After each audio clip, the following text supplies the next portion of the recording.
So, alternative economies. I gave this talk before and called it the new economy beyond capitalism. Same thing. And basically, this is about how do we live in a new economy that's in line with the permaculture principles: people care, earth care, fair share. The Boulder Permaculture group put this on, this series. I took their PDC last year. Who has taken a permaculture design course? Anybody? Some people? Not everybody. I really recommend it. It's a valuable certification just to be kind of part of that community, and it's also a lot of fun. Like, you get to learn about nature and systems design with a group of like-minded people, and then you get to look at a piece of land and actually come up with a design for that property. It's a little group project, so it's a lot of fun. I just took it last year. I just got around to it finally, but I've been in the permaculture world for about 15 years.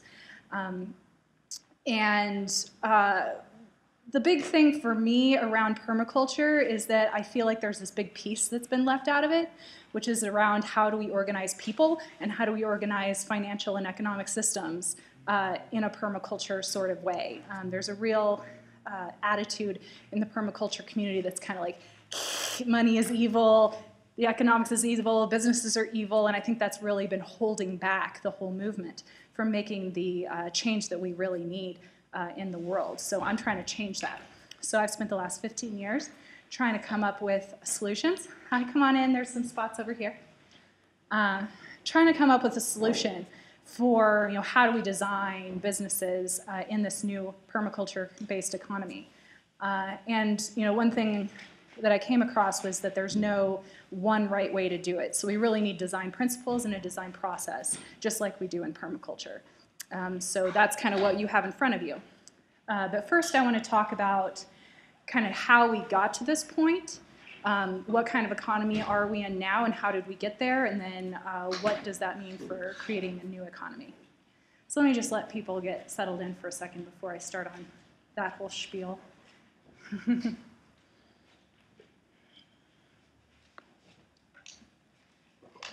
Anything we need caffeine, we have right after your latte. Cool. Yeah, let me pause and go back and just talk about the day and how the day is going to go. So first, I'm just going to give this presentation for about an hour, and then we'll have a little bit of time for Q&A. Although I might, have some discussion in the middle of the presentation, so it might go into that. But after that, then we'll do a couple of activities, and one of them is talking about purpose and vision, and we'll use this diagram to help fill out what we're trying to accomplish with our organizations. And then we'll do a time trading circle using kind of an alternative economy model of alternative currencies. And so we'll do that together. That'll be a lot of fun. And then Kate has arranged for us to have snacks and live music. So we'll have some time to just mingle and talk, and we can continue doing our time trading and talking about our organization. So we'll have some time to just interact with each other and support each other in that way. And then we'll close with a ceremony of writing out our vision statements. Do we have some ribbon or something to write on? Fabric. We'll write it out on fabric and then weave them in at the end as a kind of ceremonial ending thing. So it should be a lot of fun. So just bear with me in this first part as you get downloaded with a bunch of information that hopefully we can then use in our conversations later. All right, we're ready to dive in? Okay. So I'm going to start with a history of the evolution of organizations throughout human history. How do we get here and what's the next step? So throughout human history, we've gone through these stages of development. So early on, we were like cavemen or whatever, and we didn't even have language. Like, we couldn't even really communicate except pointing at things. And at that point, the only way to organize ourselves was just who you know, who you're actually familiar with, who's in your family. So the first kind of organization was the family. Okay? And of course, we still have families. None of these are obsolete. We've just built upon them. So in a family, we really make decisions just based on trust. And the goal of the family is to survive, right? Okay? So that's great, and it does work in a lot of ways, but it has limits. And one of the big limits of that is called a monkey sphere. So a monkey sphere is the number of primates that one primate can recognize as members of their social group. So this guy Dunbar dissected a bunch of monkey brains, found the part of the brain that, how big it was, determined how big the group was, and then he looked at a human brain, and he came up with a number, Dunbar's number, which is 150. So if you have a group of people more than about 150, it could be like 100 to 200, but that's about as many people you can be really familiar with and feel like you can trust them just from your relationship without any other agreements. So that just reaches that limit. When we need to get bigger than that, we need to do something else. So when we developed language, we could name our group, we could come up with a belief system, we could have these traditions that we all share, and at that point we started to form tribes. Okay? And in a tribe, decisions are largely made on faith and tradition.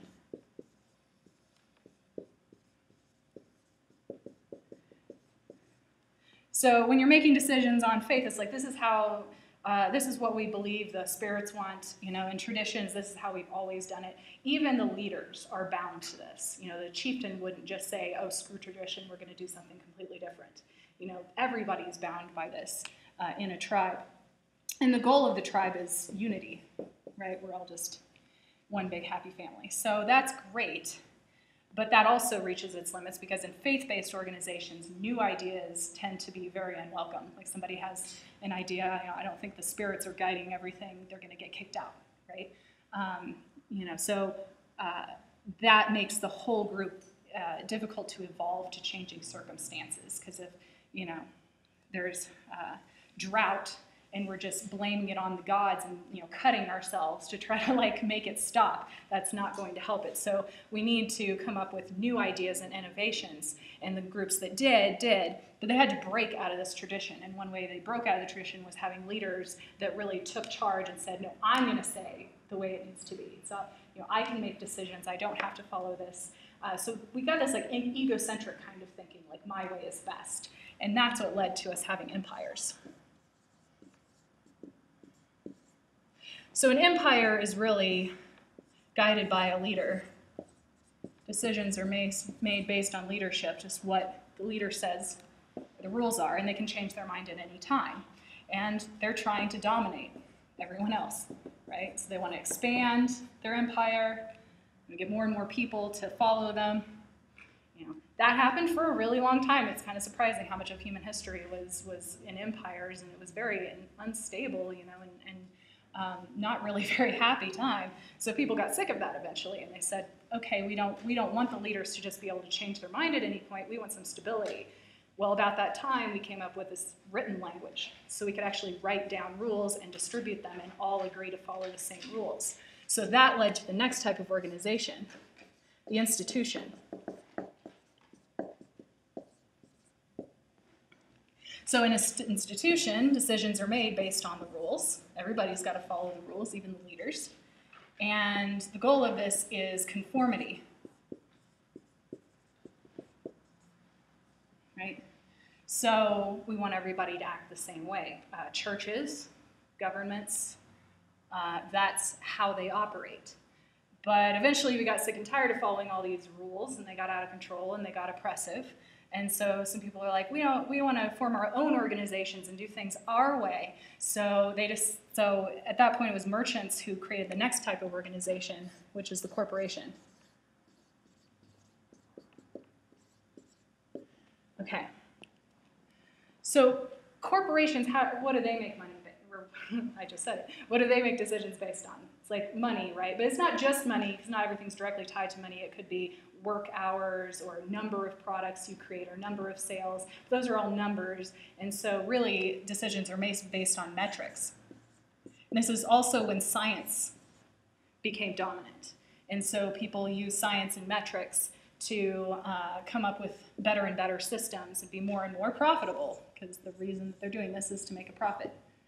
And our corporations today are really designed to maximize profit. So especially with the stock market, the whole system is designed to make a profit for stockholders. But, you know, people got sick of that. They got sick of these others too. They said, you know, we're tired of the elite making decisions for us. You know, here it's rich people, here it's bureaucrats, here it's, you know, some monarch or a chieftain. Like, we're tired of other people making decisions for us. We all want to make decisions. We want equality. And so then came the democracy. This also was about the time of the printing press. Allowed more people to have their voices heard, and people decided it'd be better if we all made decisions together. So in a democracy, decisions are made by some level of consensus. Even a majority vote is a partial consensus, right? So we're agreeing on things. An extreme version of this would be like a commune, especially a commune that makes all the decisions by consensus.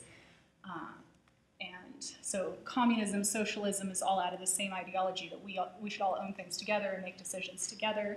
And the goal of that is to create well-being for everyone, right? So these are all of the stages that we've gone through up to this point. And we're still using all of these different kinds of organizations. You know, even empires, like in a movement or something, we have strong leaders who do lead movements. So, you know, none of these are particularly bad. They're all good in different circumstances, but they all have their drawbacks. So, you know, the drawback of capitalism, the corporation, is that it's just profit-driven. That means it's extracting value from workers, it's extracting value from the environment, and turning that into profit for shareholders. And a lot of us are frustrated with that. But there's also a drawback to a democracy. The one that I see is that there's not a strong correlation between decision-making and responsibility. People are automatically given decision-making power, whether or not they actually know anything about the decisions on the table, whether or not they've actually said, I will take responsibility for the outcome of this, and whether or not they're even affected by the decision. So we have a lot of people making decisions based on propaganda and popularity contests. And, you know, how well is our democracy working out right now? It's really not a perfect system. So what I'm looking for is something that goes beyond this. It's not just some compromise between these two. It's actually something entirely different. So let me put that up on the board. So the biggest disconnect between the democracy, the problem is the disconnect between the decision makers and the results. Right, because, you know, I mean, people are only in office for a short period of time, they leave, there's a mess, who's taking responsibility for it? You know, or even the voters, you know, they can just cast a vote anonymously, and there's no responsibility there. In some instances, that's appropriate, but not all. And when you have like a commune that's trying to make all your decisions by consensus, I found that to not work. You know, we really need more accountability in decision making. Right. So my alternative is what I'm calling a regenerative enterprise.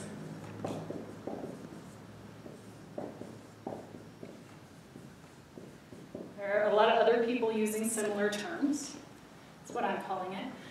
A regenerative enterprise makes decisions using a process. Now, I wish I had room to leave all those others up, but the process can include elements of consensus, metrics, leadership, tradition, trust. Those can all be in the process, but it's an iterative process that we go through over and over again. So maybe it starts with collecting some metrics, and then maybe we have a conversation and come to some consensus on what those metrics mean. And then maybe we elect a leader who's going to take charge of that and take responsibility for that. And then we just go back around and around and around. And I look something like that. For every decision that needs to be made, there would be a different kind, whatever kind of decision, there would be a different kind of process that's really well designed for that type of decision. Okay? And then the aim is the purpose of the organization. Right? So like now we have benefit corporations where we're saying the purpose comes before the profit. You know, whatever it is that we came together to do, that's what's most important, not just making a profit. And not just the well-being of the workers or the planet either. It's actually this purpose comes first. But there's a lot of people out there talking about purpose-driven decision-making, purpose-driven organizations, and they might call it a purpose-driven enterprise. The difference that I am doing in a regenerative enterprise is that there's an underlying purpose, which is to regenerate the environment, to regenerate communities, to regenerate the economy. So there's kind of underlying purpose to create a benefit for the whole system, and not just your organization, but then you also have an organizational purpose that's your guiding light for your organization. So that is what I'm saying is a completely different, new way of thinking, a new way of doing business.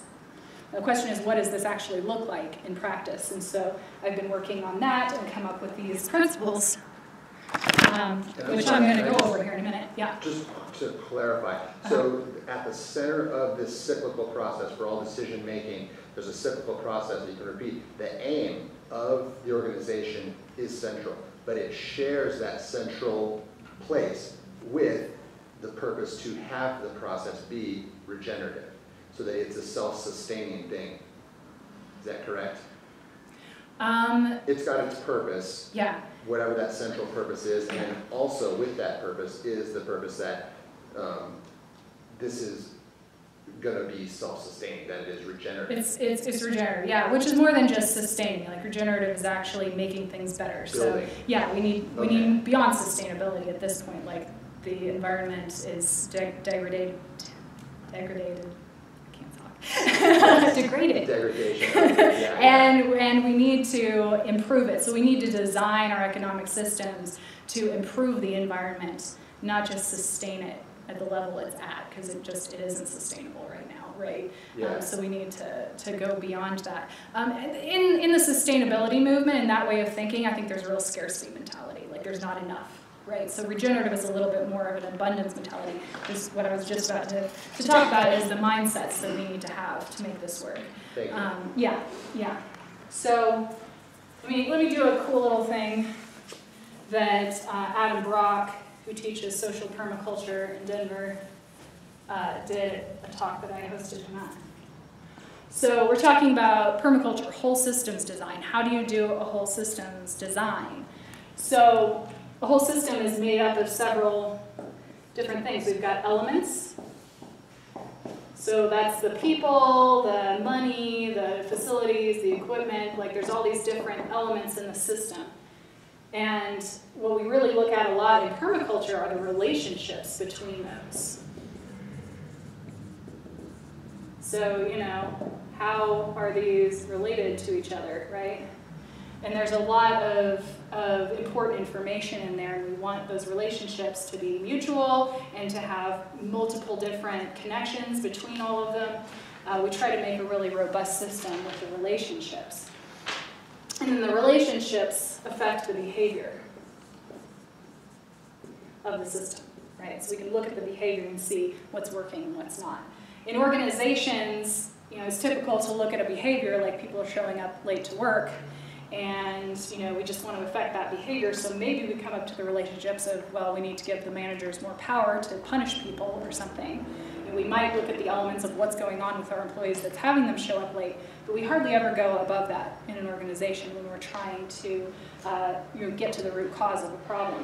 So beyond elements, we've got the structure of the system. So is it a top-down hierarchy? Is it nested circles? Is it a dendritic kind of system? Is it a network that's all over the place? This is kind of going to determine some of how the elements function. And then beyond that is the purpose of the system.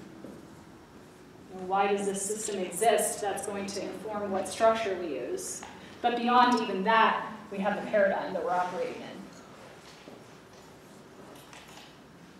in. Okay. So we really need to go all the way to what paradigm are we operating in? That's going to tell us how all of this is structured. So if we go to that with a business, what are some of the paradigms that we need to get into to make a regenerative enterprise work? So a big one that goes back to what I was saying earlier is the either or mentality, that either we can do what's good for people and the planet or we can make a profit. That's a real mentality that people in the corporate world are stuck between. They think that they'll make more money if they screw over their employees, and that's just the way it is, right? But that's not true. There's plenty of organizations out there that are proving that wrong. Just look at B Corps. So we need to get out of that either or mentality and get into a both and mentality. That both we can do what's good for people and the planet and make a profit. In fact, we have to fulfill our purpose in the long run. So thinking that way, then we've got an integral mindset. So this is the Integral Center. I work here. I manage this place. So I'm very into integral.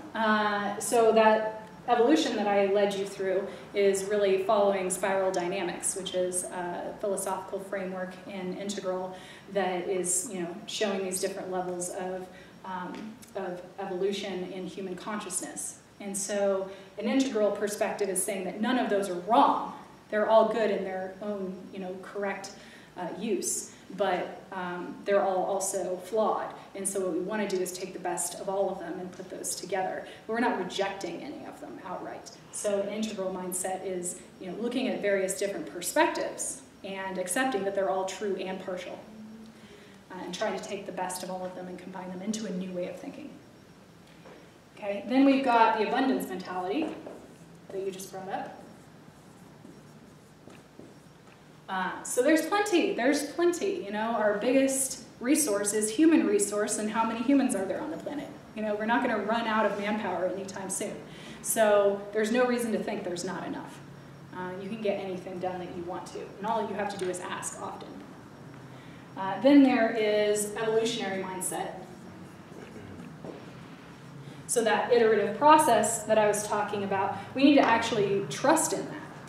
That we're going to try something and see if it works. And if it doesn't work, then next time we'll do better. But we're not just going to, stop the process because somebody, especially a manager, doesn't like this idea. We'll learn whether it works or not. We need to be smart about that, and with the Agile movement being so popular, there have been people who have had negative experiences with trying to prototype something but not designing it very well, so they end up losing a lot of money and time prototyping something that doesn't really give them the information they need. So we need to be smart about it. Do it cheaply, do it fast, and make sure you're getting the information you need. But we should be running experiments all the time and not be afraid to fail. So really trusting in that process, trusting in evolution. Then there is wholeness, the last one. So again, here at the Integral Center, we teach authentic relating, and there's a lot of people who've taken that into the workplace, that we need to be real with each other. We need to be able to talk about things. We need to be able to bring up problems and ask tough questions and share things about ourselves with each other, because it builds trust, and that makes a stronger team. So bringing your whole self to work, accepting other people as they are, believing that that's an important thing to do. I think all of these are really necessary to make a regenerative enterprise function well.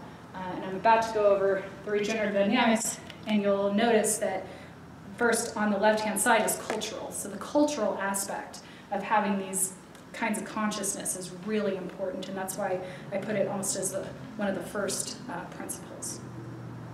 All right. So I'm about to go into explaining all of these regenerative dynamics. Does anybody have any questions or comments so far? Yes?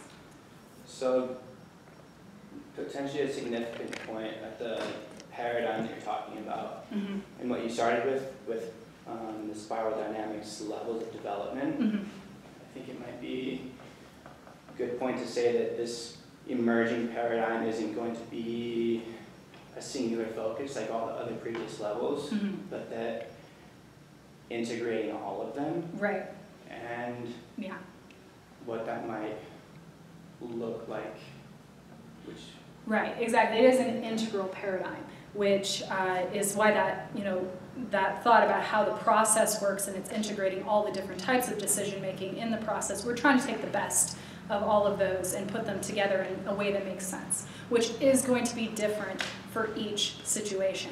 And one thing I didn't say is that what's launching us into this new era, I think, is the information age. now we have the internet, we have software, so we can have a really complex decision-making structure. You can just pull it up on your computer and check the boxes, right? We don't have to hold it all in our heads. So we can create more complex systems that are more well-designed for the particular context and not just have to cookie-cutter everything identically. Yeah. Anything else? Shall I go on? Okay, cool. Well, I'll just leave that up, and we'll talk about the regenerative dynamics. So these are my design principles for regenerative enterprises. And what I'm going to try to do is just say a sentence or two about each one and then open it up to you guys if you have ideas for how these could be implemented. And I'll provide some too, but I bet you all know of some good ways to make these things happen. So the first, these are in sets of two, so each of these little football shapes has two principles in it, and they kind of go together in this particular aspect of the enterprise that you're designing for. And I have an online course, Regenerative Enterprise Design, that I'm just getting off the ground, where I'm going to walk people through those and have you fill out a business model that touches on each of these, as well as your basic, like what are you selling and how much does it cost and what are your inputs and outputs and that sort of stuff that's in a typical business plan, but also including things specific to these. So let's start. So there's the design processes of purpose-driven decision-making is first. So that's a cornerstone of the whole framework because one, I think having a purpose actually creates more agility in the organization for everyone to work together in their own way because we all know what we're working towards. You know, it's like trying to improvise playing musical instruments. You know, if we all know what chord we're playing in, we can improvise together. Right? So it seems like, you know, having one purpose might seem constraining, but I found that improvisation works best when we have a really clear context. So it's creating that context for us to work together. So what are some ways that we can have purpose-driven decision-making? Does anybody have any ideas? Intention. What was that? Intention. Intention, having an intention. How would you share that intention with the group?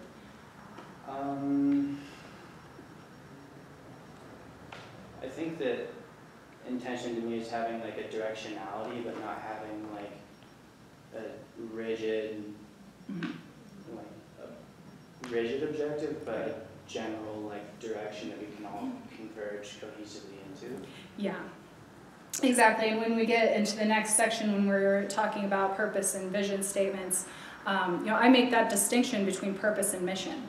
Because a mission statement I see as more of what you do. So we build computers, right? That's not very inspirational. That doesn't really get everybody on the working together. So we want something that gets more to the why. Why are we doing this? So maybe your computer company is liberating people's time. You know, so any technology you build is designed to liberate time for people, right? So that's something, you know, if you're a computer guy and you're like, yeah, I want to support that. I want to create technology that liberates people's time. You know, you can really get people on board with that. You can get your customers on board with that. So it's an inspirational, it's almost like a flag you're waving to get everybody to go in the same direction. So you get everyone on the same page about what the goal is. Yeah. Like this is the driving force. We're excited about this. This is what we want. Mm-hmm. Then you can talk to everybody, get everyone's ideas about setting down specific steps to achieve it. Yeah. Yeah, exactly. And I see leaders in an organization as being cheerleaders of the purpose rather than directors telling people what to do. So if you're the CEO, you're the rah-rah, you're just repeating that purpose statement over and over and over and over again, right? Not telling everyone step by step, this is how it has to be done, Yeah. but this is what we want, Yeah. taking in everyone's ideas and setting up a plan. Yeah, exactly. And everybody can plan on their own because they're all going in the same direction, right? So each team can talk about, you know, is this fulfilling the purpose? So I really want to bake it into decision-making. Like your decision-making process says when you have an A or B choice to make, the first question you ask is which helps us fulfill our purpose better, right? So, you know, do we build this app or that app? Which one liberates people's time better, right? It's not which one will make us more money or which one do we feel like making more, you know. It's the purpose is the first thing. Yeah, cool. Cool. Cool. Any other ideas on that one or comments, questions? No. Okay. Let's move on to the next one. So then there's evolutionary development. So it's that evolutionary, cyclical, agile, lean startup. There's a lot of different systems out there to create that evolutionary process. Even holacracy is the decision-making structure we use here at the Integral Center, and it's got that evolutionary kind of process. We try out a particular definition of our roles, and we revisit that regularly at our governance meetings, and we can restructure the roles at any time. So we just try it out and keep iterating until it gets better and better and better. And we trust that just, okay, this is our prototype, let's go with it and see what happens. Yeah. So does anybody have other ideas on how to use evolutionary development, maybe from permaculture? Does anybody have any ideas on how we use evolution? Studying how everyone else is doing it, and seeing what their methods are and what the results are, and so learning from them. Not saying it's got to be our way, but yeah, like looking at what everything's out there, and then just brainstorming with other people, like how could this be improved? Trying it out and seeing. Totally.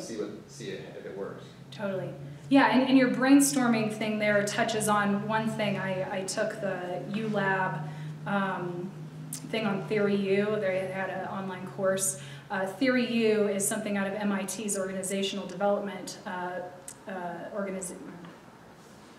department. And they came up with this idea that really what makes a good leader is your ability to be present in the present moment and take in information from what's going on right now, and not just be stuck in your head with your own beliefs and operating off of what you think is true, but actually sensing what's really going on and using that information to make decisions. So I see that as part of the evolutionary process, is stopping for a moment and just listen, feel. So in permaculture we do that. We go out into the field and we look around and we just stop. Use all of your senses, your smell, your touch, your taste, to take in information and then make decisions based on that. Which even in an organization, you walk into the office and see how are people acting, are things going. You have a hard decision to make, like really feel into, what are my emotions telling me about this? And not just dismiss if you're like, there's just something not right going on here. So taking those moments to breathe and absorb information before you make the decision is part of that process. Yeah. Then we brainstorm and then we refine, right? So there's that like opening up to possibilities and then refining down to the right one to go forward with, to prototype.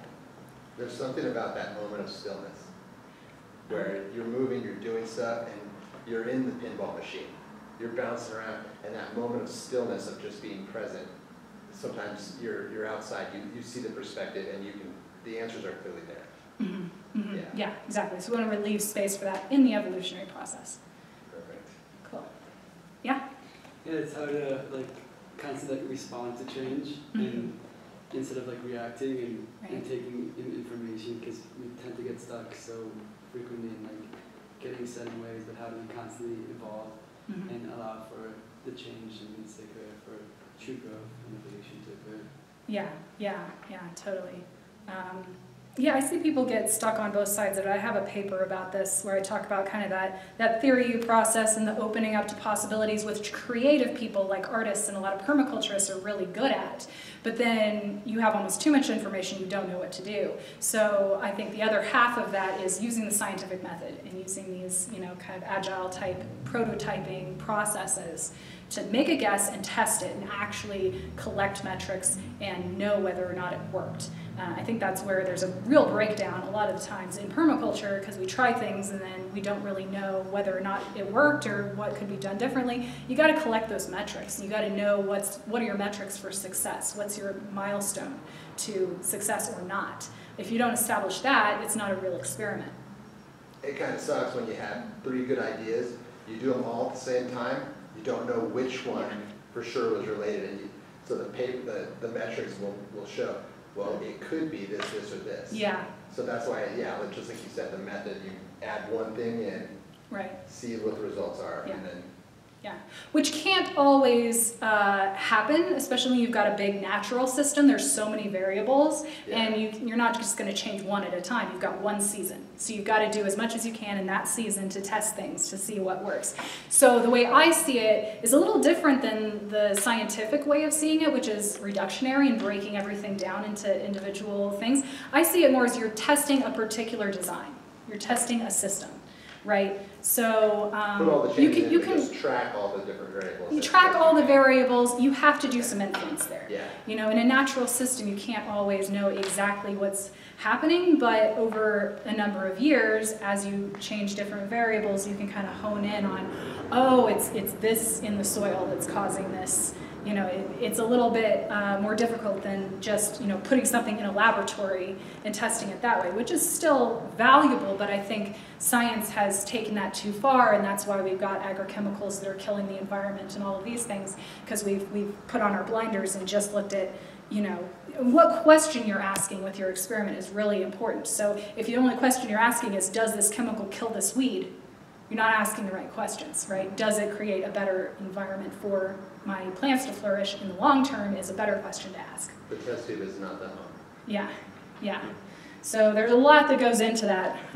I could talk on all of these all day, so I'm going to try to keep going. Okay, then cultural. So conscious leadership, I see that as having these mindsets. It's more kind of internal and leaders is everybody. Everybody is their own leader in this kind of system. So, you know, are we internalizing this paradigm? Are we operating out of it? Are we doing that sensing? Are we conscious? Are we aware of our surroundings and ourselves? What's really motivating us? What's really going on with us? That's all part of conscious leadership. Does anybody have other ideas about how to create conscious leadership? There's a lot of stuff out there, so. Has anybody done any like conscious leadership trainings or anything? No? We do a lot of that here, yeah. I mean, I think it's also like how to integrate other people and like really so you get all aspects covered and like kind of really being able to delegate and really being able to also like empower and make sure that other people so you don't have to hold it all, you know, and that every person is holding something other part of the whole. Mm-hmm. Trusting other people, yeah, totally. There's a lot of parts of that. All right. Conscious leadership, so that to me, that is just connecting with exactly what you were saying about how the disconnect between the decision making and the responsibility. Like you want leadership to be conscious. They need to kind of be on the ground, out there in the field, doing the stuff, seeing how it really works, as opposed to being in an office far away. Right, which is really hit on by distributed authority, which is coming up under governance. So distributing it out to the people in the field to actually make those decisions on the ground and not just having some guy in an office in New York City making all the decisions. Yeah. But even the guy in New York needs to be kind of open to listening to those perspectives and allowing that to happen and trusting that people can figure it out, and also holding the space for people to learn and grow and develop and supporting that. So the conscious leadership, how does that happen? So there's all these conscious leadership trainings out there. So I think getting your like CEO and people into that to have that experience. Of course, there's books and things people could self-study, but just getting some information, because we don't get taught this in school.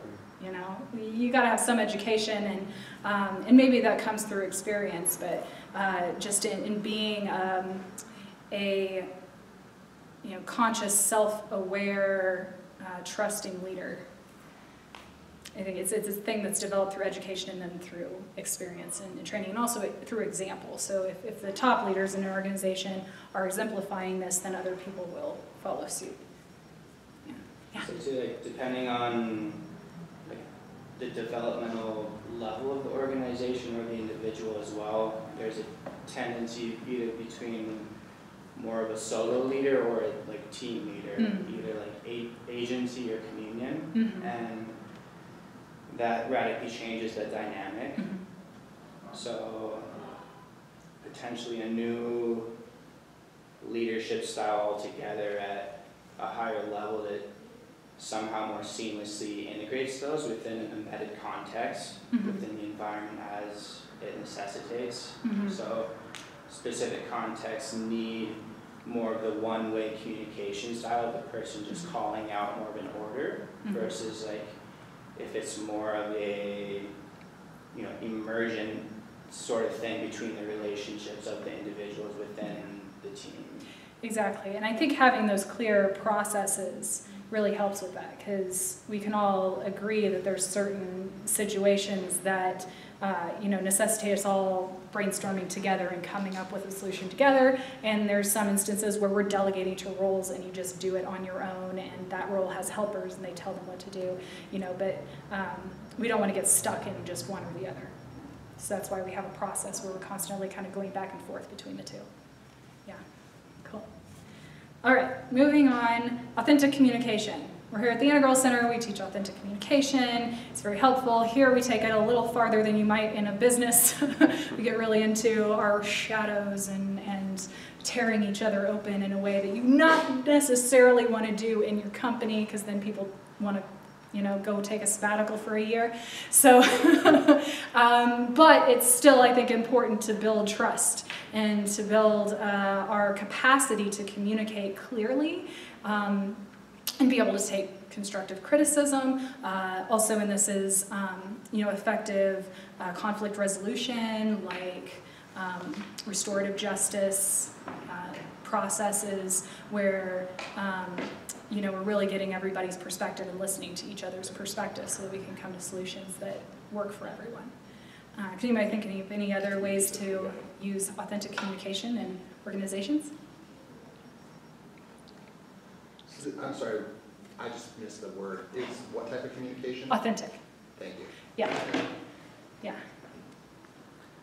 Yeah. I feel like having like short feedback loops and just like constantly being able to like give feedback, but also like make sure that it's a time that people are ready to receive it as well. Right. Yeah. Yeah.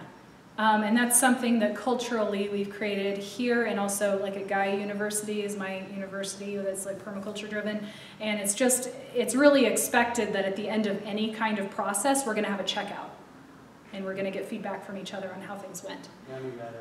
Yeah. Cool. What does that look like? Is that like y'all just drop suggestions in a box and y'all read it at the end of the... It could be, but often it's like, okay, we finished this iteration. Okay, this is the decision we've come to. This is everything that's happened. How does this go for everybody? Does anybody have feedback? So that allows you to iterate on the process itself. Hey, this isn't really working for me. Let's try it differently. So you have like loops inside of bigger loops that have to do with feedback on how we're doing the process itself. So we're constantly evolving in multiple ways. Cool.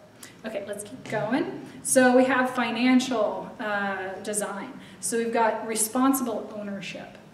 So in our culture, we're not very responsible owners. Like we buy stuff just to throw it away 3 weeks later. Stuff is made to break. And we invest in companies we don't have anything to do with. If you've got stock in Nestle, like, are you taking responsibility for all the mess they're making? No. We don't live in a culture that like values the responsibility of ownership. So we need to create that. And I think in the company and the ownership of companies is a great place to start. So we want to create a relationship with owners where they really feel responsible for the purpose of the organization. Like I'm not just investing in this to make money, I'm investing in this because I want it to achieve the purpose that it's supposed to be achieving. So that can be this principle. I mostly talk about legal structures. So your legal ownership structures, are you a cooperative? I love co-ops, but it's not appropriate in every situation. Are you an LLC that has certain, you only allow certain people to be owners? If it is a corporation, maybe you could be a benefit corporation, which gives you legal protections that protect your purpose and also has people kind of thinking about their investment as more of an impact investment. Which, in the impact investing sphere is really growing right now, and that there are lots of impact investment funds that are doing very well. So I think that's a good option. So there are a lot of different ways. Can anybody think of other ways to have responsible ownership of a company?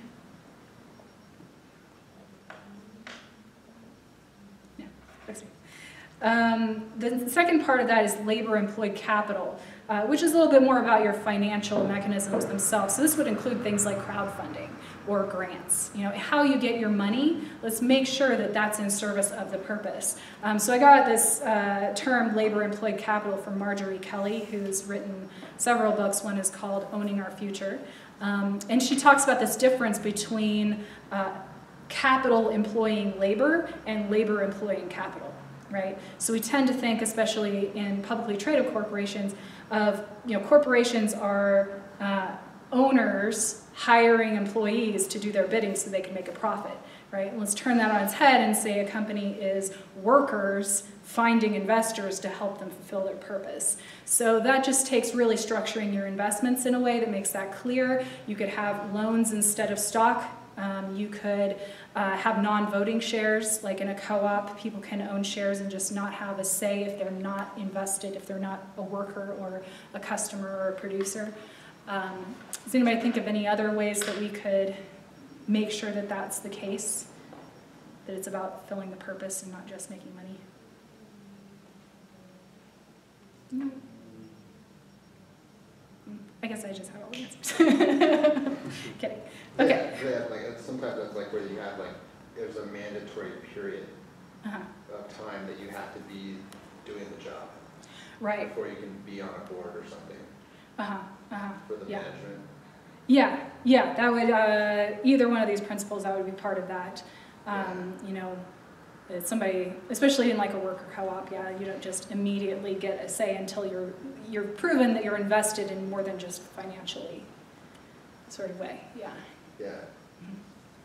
Cool. So if we've got our financial structures all set up to fulfill the purpose, then we can look at our governance structures. So distributed authority, this is actually my favorite principle because I'm all into holacracy. So, you know, instead of having this top-down pyramid where the person at the top can micromanage everybody else and all decisions have to go through them, you know, that's a real bottleneck. And in our constantly changing world where we need to be agile and changing constantly on our toes, that's not a very effective system. It's a lot more effective to have people on the ground just making decisions as they need to. I don't need to go ask the boss before I get another box of nails out and use it, right? So distributed authority is giving people the authority to make decisions within their own role, within their own jobs.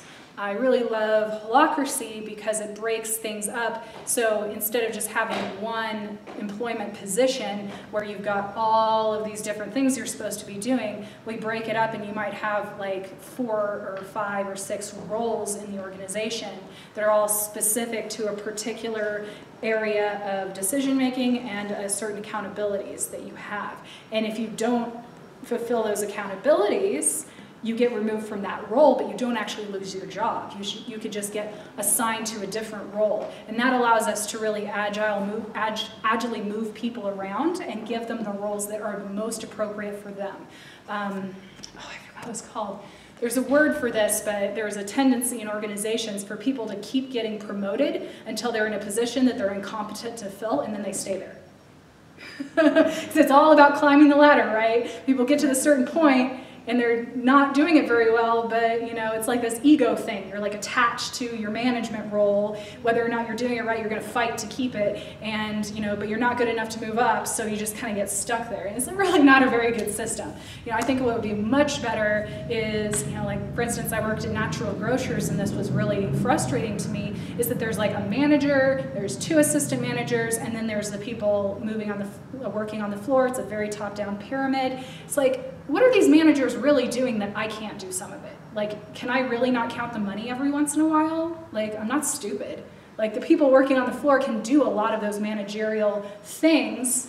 Why don't we just break it up and give some of everything to everybody so that we can all equally, you know, make more money so that the managers aren't making twice what everybody else is making. That would help everybody. And also so that people could really be in those specific roles that they do well. Maybe the cashier is really good at counting money. They should be the person counting all the money at the end of the week.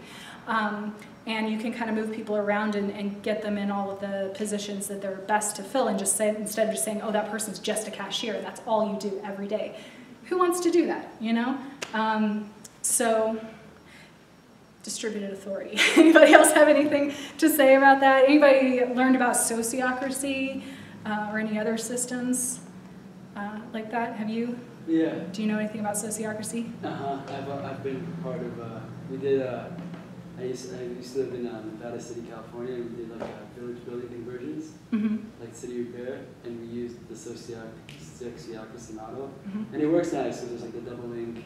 There's the lowest. There's different circles, and there's like a organizational circle. So there's like 2 members from each of the lower circles are part of the higher circle. So there is this constant like. Yeah, it's a nested circle kind of system where you've got teams and then teams within teams. So it's a hierarchy, but with the role thing, it's a hierarchy of roles instead of a hierarchy of people. So all of these dots could be the same person. You could be at the very top level in one aspect and also be in this circle and also be in this circle. This was like the marketing circle and this is the social media circle.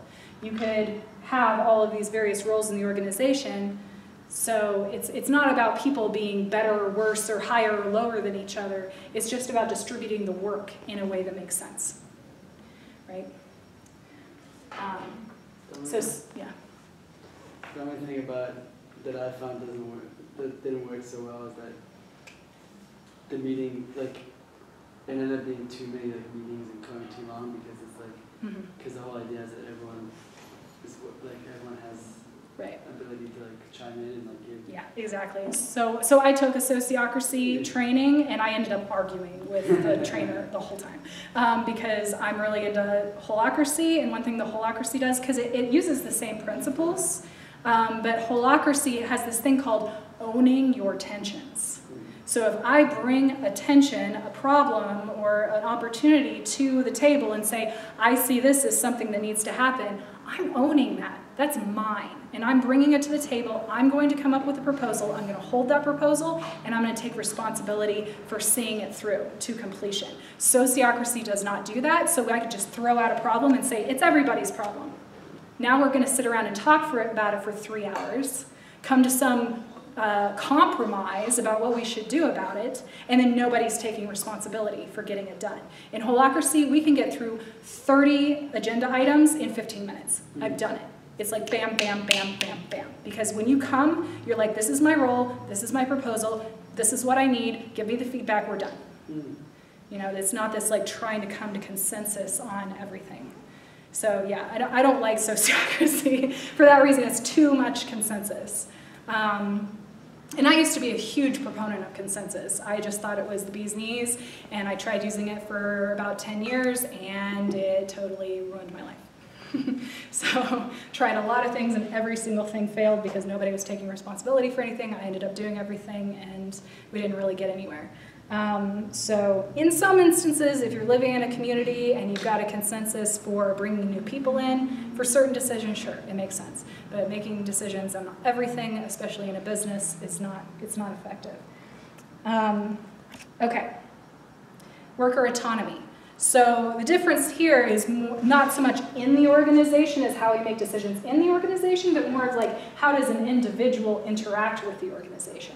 So like, being an employee of a company should not preclude you from having a life, from being able to go spend time with your family, go to a conference, do a project, do other things in your life and not just be a slave to the company. So this is just about, when appropriate, allowing employees to negotiate things like working hours, pay, working locations, work from home, dress code, like why do we need this system where as soon as you walk into the door, you're a slave and have to do everything your boss says, whether or not it actually has to do with your job, right? So that's, and freedom is only appropriate in certain circumstances. Of course, if you're open 9 to 5 and need somebody at the front desk, you're going to have working hours, right? But if it's possible to work from home, why not give it a try? Does anybody else have ideas about worker autonomy or experiences with that? Anybody work for an organization that allowed that, and what's your experience? Yeah. So I'm from Russia, and I used to work as a manager's trainer at a bank, and we were trying to apply some of these things, and what I realized is that managers usually think that kind of to get this autonomy, you have to be, you have to achieve a certain level of development, of responsibility, and they don't trust the employees, but they all think about themselves, that they're good enough to get this autonomy. And so we're fighting like for a couple of years, kind of to, apply this, and it just didn't work, because as soon as you become a manager, you just try everything you do to, not to give this autonomy to your employees. And it was just,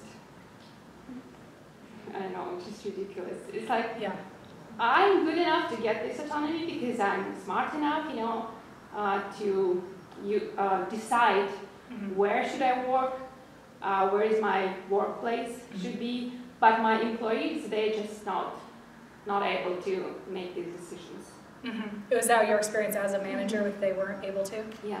Yeah, and I think that's true, actually. I think a lot of people haven't been taught how to do that, which is, I think, a failure of our educational system. We're raised to do what we're told. The teacher tells you to do your homework, you got to do this and that and the other thing. And so if you're never given that chance to have your own autonomy, then you're not going to know how to do it as an adult. So we could wait for the public school system to fix that, but I think what we really need to do is figure out a way to teach our employees.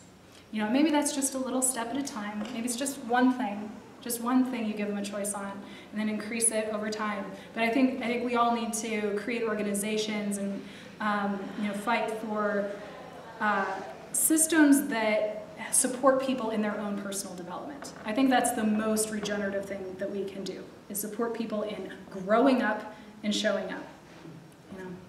That just brings to mind something that I didn't really understand it exactly until I got into, and I had experience with the system. I won't even go into that, but basically what the gist of it is mistakes are good. Your employees that are under you, the people that are out there on the floor, give them, not like you make every decision, but give them the ability to make decisions, because they make mistakes, they learn from it. And we don't punish them for mistakes, because a mistake is simply a lesson. It's a way to improve yourself. You're gonna be practicing better, working better. You're gonna be feeling better about yourself and what you're doing. So giving them the freedom to make some decisions, and allowing them to make mistakes, accepting that as a manager was something that I saw really be effective. Because then they're trying, and they're talking to each other about, well, I tried this, it was way better. As opposed to when you make a mistake, you get freedom, you get burned, you get punished, you are not capable of making that decision. They make mistakes, they learn from it. Right. Yeah. Yeah, it is setting up a way to have like consequences that aren't exactly punishment, which I'm getting to with the gamification, like making it kind of into a game, where maybe instead of punishing people for doing the wrong thing, it's more of an award if you do the right thing. That's one way to do that. So let's just go on ahead then, because talking about impacts, how to have an impact, and these two go to internal and external in the organization, but the first one is transparency and accountability. So transparency is just making information available, like with B Corps or organic or fair trade, you're filling out this, report on what you're doing, you're making that publicly available, but then those certifications also add accountability in that if you don't meet those standards, that you'll lose your certification. So I see these as going hand in hand. You can just be transparent, that creates a sense of accountability, but real accountability is having consequences for not meeting certain bars. So that could be internally within the organization or externally, so the B Corp and organic, and or just sharing some of your metrics with your customers. That's one way to do it externally. But internally, and going to the next one, gamification. There's The Great Game of Business is a popular book that's about making your financial information available to all of the employees, and then making it into a game where if we hit these certain metrics, we all get a bonus. And we're going to have a meeting once a week and see where we're at in those metrics. And it becomes like a little team huddle, And if you make things fun, people engage with it more. So can anybody think of other ways to have transparency, accountability, or gamify it?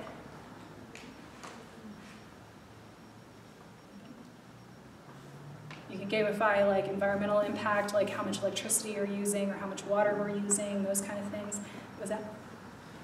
I was just thinking, I guess, like where do you think like personal, not like personal relationships, but like relationships between people in these systems like fall into place here? Because like what I'm thinking is like for a lot of things that we would be discussing, like a business or something like that, like we all have a purpose and we're all trying to like follow that purpose and that's like all of our goal, but where does like I guess like the passion or like the care for what you're doing here? Mm-hmm. Like is that like a part of this, or like are we kind of just discussing like any given business or like I don't know? Yeah, I mean that would probably be in that first cultural piece. So the conscious leadership would be that in yourself. Okay. So maybe I need to add something on here that's like passion. Yeah, I just got me thinking about just like the inner dynamics and like these things would function well if people understood and could relate to each other. Right, right. I guess the purpose is the Yeah. So I mean, there's wholeness and like knowing yourself, and then there's the authentic communication to be able to communicate that to people. So I see that as part of that cultural aspect of design is making space for that and supporting that in your team. Yeah. In response to gamification, Uh-huh. a system that I wanted to use that I didn't really get the chance to implement in my last factory was kind of an experience point system. I'm a big gamer anyway, so I can gamify just about anything. But okay, if you've never touched the bandsaw before, you have 0 experience points. Once you've cut out 50 snowboards or skis, cool, you're level 1. Once you can take the machine apart and put it back together and replace the blades, oh cool, that's level 2. And being able to track progress that way helps create value for the worker, helps create accountability for managers, and just from safety to productivity gives you those metrics, right? And in starting just to, something as simple as just experience points. You get 2 experience points for doing this task today. Cool. This kind of thing. Is that what you're? Yeah. I love that. It's easy to get too gung-ho and want to gamify everything, so I think we need to start small, but I really love those kinds of systems. And it's a transparency issue if you're just saying, oh, you got 1 gold star, 2 gold stars, or like showing that, but if you then tie it to like the pay structure or something like that, then that's real accountability. So there are different ways, and of course it's going to be appropriate for at different levels for different situations. Build on it over time. Okay, so that is the ones on the outside of impact. Okay, so now digging into our impacts on the outside world, ecological ecosystem regeneration. That's permaculture right there. That's where it came from, is in actually making the ecosystem better with how you interact with it. So whether we're growing food or we have a manufacturing plant, we want to leave the environment better than how we found it in whatever ways we can. So that requires some whole systems design. I just thought of one other thing too, that for this accountability and transparency, I remember another one. There was it's like a practice where when you're in a position, if you see a way that you can improve the process, like this is where we're going through bandsaw blades at such and such a rate. I think if we had this particular technique or this process, a slight change, we could double or triple the blade use.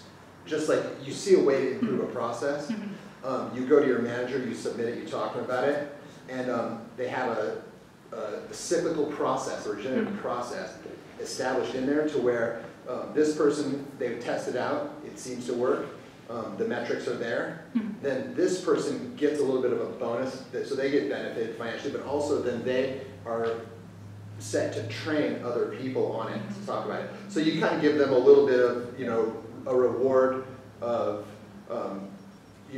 knowing that yes, you improved this. Here's the numbers of the profit for the organization, and here's what we're going to, do for you guys. We're going to give you, you know, free lunches on this day of the month or something like that. Mm-hmm. So, yeah. Yeah. If you have ideas of ways to improve the process, Mm-hmm. you get a little bit of personal benefit, and Right. also you just did it, so you're the one who would be able to share and explain how it works to the other people Yeah. that are doing yours. Yeah, exactly. And that's just a part of the process. So we prototype something. If it works, some level up and keep going. Yeah. That got people to come up with new ideas. Uh-huh. They're motivated. Cool. So, I like that. yeah. Awesome. So we've got ecosystem regeneration, which, if you know permaculture and you know regenerative agriculture, really it's being shown more and more through actual metrics that improving the whole ecosystem, improving your soil quality, it improves your viability financially. You know, you're going to make more money, you're going to be able to produce more food, you're going to be able to sell it for more because it's higher quality. You know, it's not just throwing away money just to make the environment better, it's actually making more money by making the environment better. That's the goal. You know, it's not always going to happen perfectly, sometimes there's got to be balances, but wherever we can do that, I think it's our responsibility to try to make it happen. So, does anybody have any experiences with regenerative agriculture they want to share? Yeah. I do have experience, but I also just like recently thought of this idea that's like relative older. Is like so many people are like trying to get rid of the dandelion greens and like dandelions, but in essence, like you can eat that, every part of it is usable, and so like a business could be like taking going to people's lawns, helping them remove dandelions so they don't use chemicals, so it's better for the environment. And then processing that, like making pesto from the leaves and making like a coffee substitute from the roots, and then being able to sell that as well. You know, you can market it as it's like, I mean, dandelion greens are way more nutritious than any other greens you can get in stores. Yeah. So just like example. Yeah, yeah. And that's kind of leading into the other one, which is resource efficiency. So, you know, not seeing those dandelions as waste, but seeing it as a resource that we can use.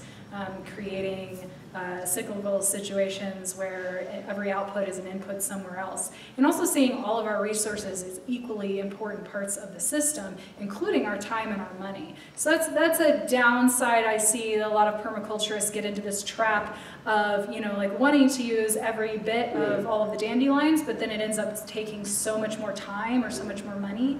So we got to be a little smart with that, but there are a lot of instances where it totally works. We got to be smart about how we do it so that we're increasing the efficiency of our time as well as increasing the efficiency of our material, electricity, water usage, and all of that. You know, if you're spending, you know, 10 hours a week just to, you know, cut down your water usage by 10 gallons, it's not, probably for the overall system, it's not that helpful.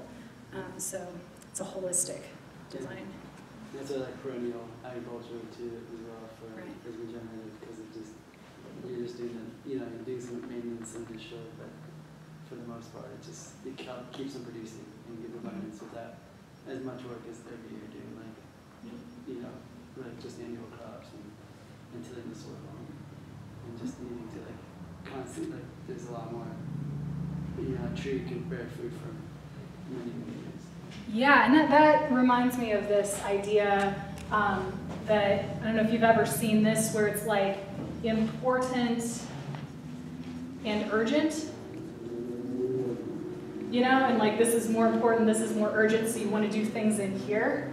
But there's another aspect you can add to that equation, which is what's going to have the most long-term benefit. So like planting a tree might not seem that important or urgent, but as a long-term effect, you're going to have a lot more benefit down the road. And I think in business, we get stuck too much doing what's urgent and right in front of us and not like setting up systems to actually save us time and energy and water and money in the long run.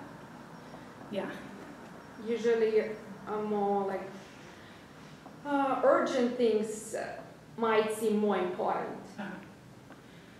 Yeah, and it does. And maybe you're kind of splitting your time, you know, a third of your time is what's urgent, a third of your time is what's, you know, going to make you the most money, and then a third of the time is what's best in the long run.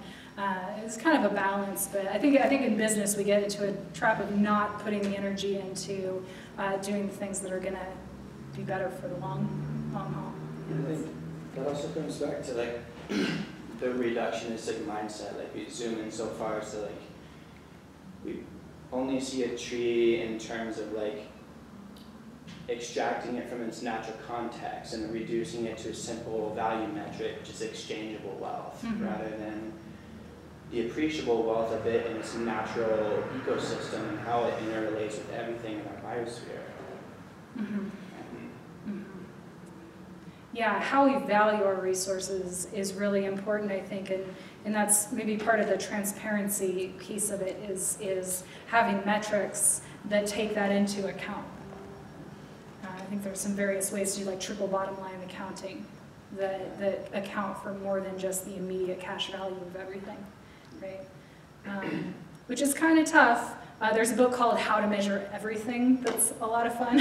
Of course, I'm nerdy, but you know, it's about how to really measure any kind of metric, including like human well-being or environmental issues. So we can use that to have ways to account for all of these and provide that information to our coworkers so they know what's going on, and also to the outside world so that we can get more support from our customers and whatnot. I'm getting to that in a minute. Moving on to social, we've got community investment, which isn't just donating a little money to a local charity, but building community within our organizations. And that's really just providing space. I think a lot of companies get this wrong and like, okay, we're doing a group activity now, everybody come and do this thing, you know, it's like ordering people around. I think it's better to like just create a space for the employees to get together and spend time together in an unstructured sort of way, and then they'll come up with things to do together, like let's go camping, you know. If you provide that space and just foster that interaction, you know, maybe by providing free food or something, then you'll build a community within your organization, and then when it's like, oh, we want to do something beneficial for the exterior community, you can just go, hey, employees, here's $500 a month. You want to do something good for the community? Come up with an idea and go do it. Here's some money to do it with, you know, or here's you know, a day off a month to go out and do something for the world. I think a lot more would get done that way than just, you know, donating a few bucks to a local charity. So there's that. Then there's beneficial marketing. We're getting a little low on time, so I'm going to go a little faster.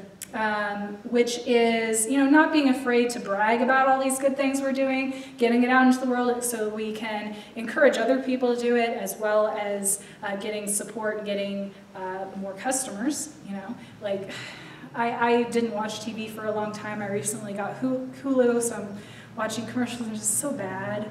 So bad. Why does advertising have to be so stupid? Like, it doesn't. We can have intelligent advertising, which is a lot on social media. You know, if you want to get people's attention on social media, you have to provide some value. And there's a book, was it Jab, Jab, Jab, Left Hook? What's that guy's name? Gary V. He's really good at talking about this, like providing value before you ask your customers for something. So that's that being beneficial in some way, whether it's educating your customers, getting them excited about something, or, you know, doing something good with your advertising dollars, like sponsoring a nonprofit event, or, you know, even just buying a banner on a public transit. You know, you're supporting public transit. So just find ways to do your advertising that isn't just taking up a billboard or a TV commercial with wasting people's time, you know, so that's what I'm talking about there. Two more. So under economic, we've got network building, which can be like building trade, or being a member of a trade organization or some kind of organization that's collaborating with other people in your industry, not just seeing them as competitors, but working together to make the whole industry better. It can also just be building your social network, so you have people you can rely on and ask for help. And it's also about online networks and using distributed technologies like blockchain, I can talk about that for a really long time, but like blockchain, not necessarily blockchain, but building more distributed networks, sourcing your products from networks. So instead of just buying from one huge mega corporation, you could create a network of small producers and buy from them, which supports more small agriculture. And then open source innovation.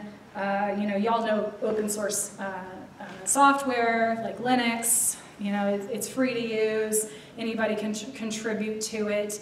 You can also modify it and use it for your own use. And sometimes that's a really good option. But you can also open source physical technologies, like Tesla put out their schematics so you can build your own Tesla if you want to. But the thing is, if you use Tesla schematics and you improve upon it, Tesla can come and take your improvements. So that's the trade-off there. But how much more innovation can we have when we have those kinds of systems, right? When you open it up to more people to innovate on your technology, there's more technology available for all of us to use.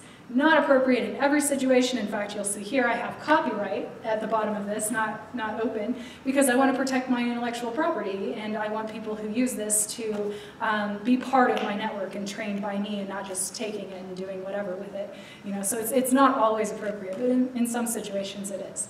And that's a really cool way to just improve things for everybody. So those are the regenerative dynamics. There's quite a few of them. I have an online course that'll be like 10 hours of videos going through all of this in more detail and helping you come up with a business plan. But feedback, questions, anything?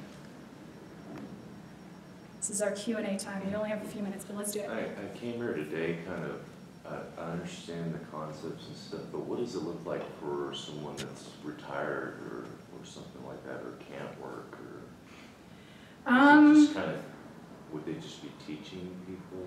You can support organizations that are doing this. You can talk about it with people, yeah. Any organization you're a part of, it could be a nonprofit you work in. You could help to implement some of these principles. So this could be implemented in a nonprofit, for-profit, any of those organizational types that I listed at first, you could apply these principles to. And in fact, one thing I might have skipped over earlier, talking about economics in general, is that I am an anarcho-syndicalist. So regenerative enterprises to me are syndicates where we're using the same kind of design, but each organization is an independent entity, but we can all kind of work together to make the world a better place. And my ultimate goal is to see all organizations replaced with regenerative enterprises, whether it's corporations, nonprofits, governments. I want to see us one social service at a time replace the government with this kind of organization. So we could take over the hospitals, we could take over the public schools, like we could create organizations that operate this way and do pretty much everything except for maybe national defense or like something that we all have to really collaborate together. We would still have some government, I think, but I think a lot of it, think about neighborhoods. If every neighborhood association was a regenerative enterprise, those regenerative enterprises could work together and federate, create a cooperative federation, and you could run a whole town this way. So that's kind of my ulterior motive. For me, this is a real economic revolution. Yeah. Does that answer your question, or did I just go off on a tangent? So yeah, it could be applied to any organization. I mean, it's kind of hard to not be part of an organization. Even if you're retired. Yeah, most people are in something. Yeah, cool. And I guess I think, like, that also, when you're retired, you still have life to live, and you still have knowledge and stuff, so to me that's where things that improve your well-being should go, like meditation, certain exercises, it's important to life, it improves life. So you have certain exercises like that, or some movements that you can pass on to people that will help stuff. And so I'm kind of thinking about this beneficial marketing. Like things that you have an idea, you have stuff out there that can help people to improve their lives. Put that out there and help people just improve their life. Yeah. And then also educate them and potentially offer them opportunities to either participate or to patronize, classes or products or services. Yeah, and any structure that's fulfilling a purpose could use this. It could be a temporary, like I'm doing a project. I could use this just on a temporary kind of project instead of like a long-term organization.